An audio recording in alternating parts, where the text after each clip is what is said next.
Hey.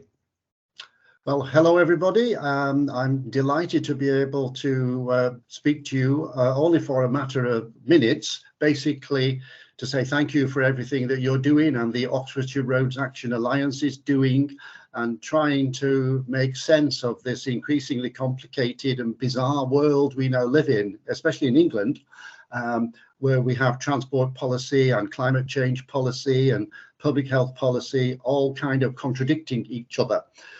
Basically, my points are very few and simple, and I apologize because I suspect you know all these points already. But I've worked on the impact of road building and new roads on climate change, on biodiversity, on ecology, on nature, on public health, and so on for many years. And the situation now is probably worse than it ever was in the past, where there is a massive national and a local authority supported road building plan, road building fetish in England.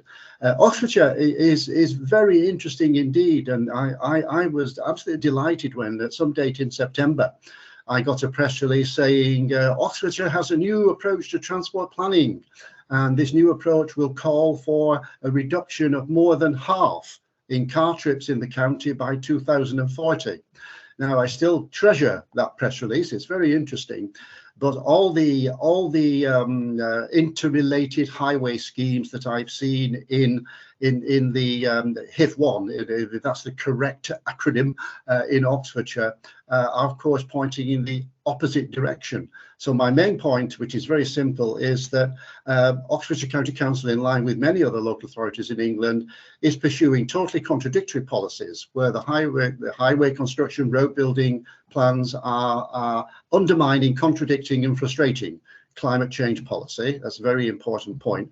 But even more important, we now are very fortunate in that we have an extremely well-developed evidence-based set of alternatives. I've made this point to alternatives to road building.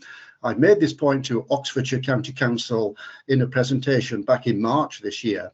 And there's no problem with supporting local economic development, increased connectivity, improvements in quality of life, and so on. And we can do all that without building new roads. We now have wonderful examples in Herefordshire. And also the Welsh Government, as I'm sure many of you know, have decided to cancel the horrific M4 Relief Road, a £2 billion project, and to replace that project with a whole number of non-road building measures. Massive improvements in public transport, massive improvements in the alternatives available to improve walking and cycling, and a whole number of other things. And they, at a lower cost with higher certainty, can achieve all the social, economic, environmental, climate change objectives that any local government or central government politician would wish to proclaim. So my point, I do apologize, is rather obvious, is I am very puzzled why Oxfordshire is pursuing these road construction. They claim on the website to have 4 interrelated and interdependent highway schemes as part of HIF1 in the area that you know much better than I do. And my point is they should all be cancelled. They can all be ditched. They can all be replaced by non-highway building, non-road building, non-increases in capacity alternatives. And the problem with the alternatives is that they're better, they're cheaper, they work, they improve public health, they improve the local economy, they improve social justice and fairness, and they help everyone, all local residents. And the benefits are so enormous, and my favorite word, synergistic, they all support each other, that it's astonishing that Oxfordshire County Council, having adopted a policy to reduce car trips by half, is now pursuing a policy to increase car trips by more than half. So I congratulate you all. Get on with what you're doing. I wish you lots of success, and if I can help in any way, I will. Thank you.